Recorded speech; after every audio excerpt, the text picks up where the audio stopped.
Hey everyone, today I'm going to share something that I really love, a graphic equalizer.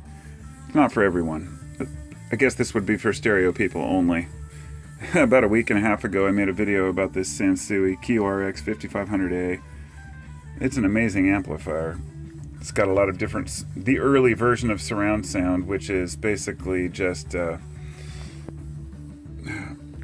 they would call it a quadraphonic receiver.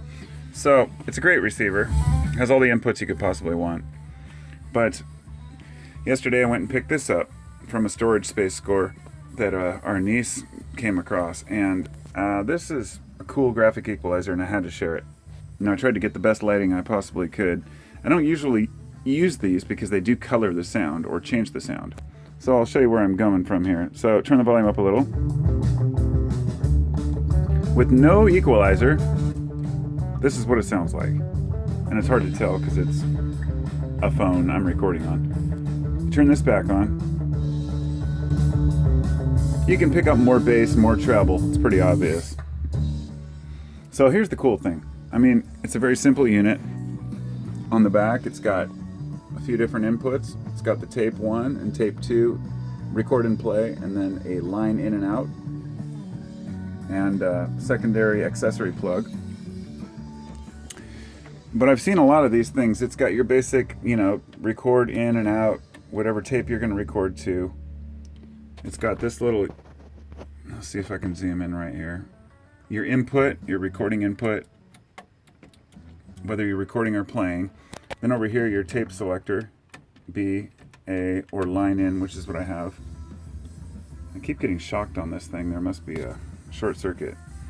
But here's where it gets kind of cool. So you've got a decibel reducer here.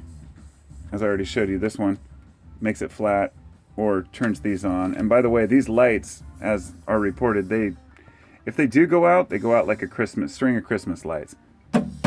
These ones are a little bit loose and they kind of flicker once in a while, but it's got this beautiful little EQ here. It's got a left and right option, so you can turn these on or off, so you can just hear which speaker, look at I love the graphics on these things. But here's the coolest part right here. This is the reverb. Now, it actually has a reverse button, which seems to drop the volume, but I'm not sure what it actually does. That's the one I haven't identified. When I get to the next song here, let me skip somewhere where I can show you where I'm coming from.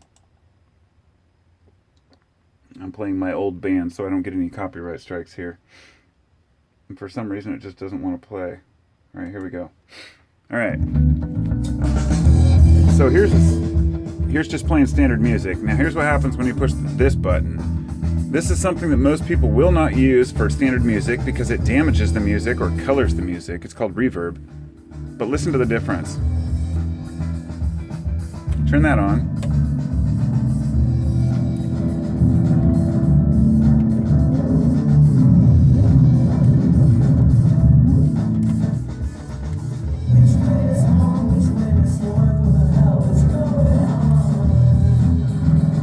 So here's it raw.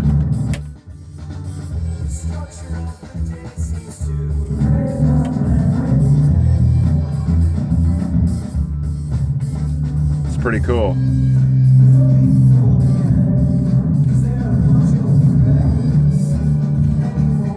Now I can see this being used for more or less, nobody's going to turn this on unless they want to see the cool colors and the cool shapes and patterns.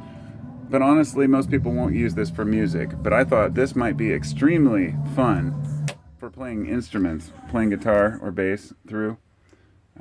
Even though it's an auxiliary plug instead of an RCA plug instead of, a 1/4-inch jack like musicians use, but I can make that work. But it's just a really nice unit. I wanted to share it, and it's called, just so it's the Kenwood GE-1100 graphic equalizer. GE for graphic equalizer, obviously. So, yeah, I just had to share that. I thought it was really cool.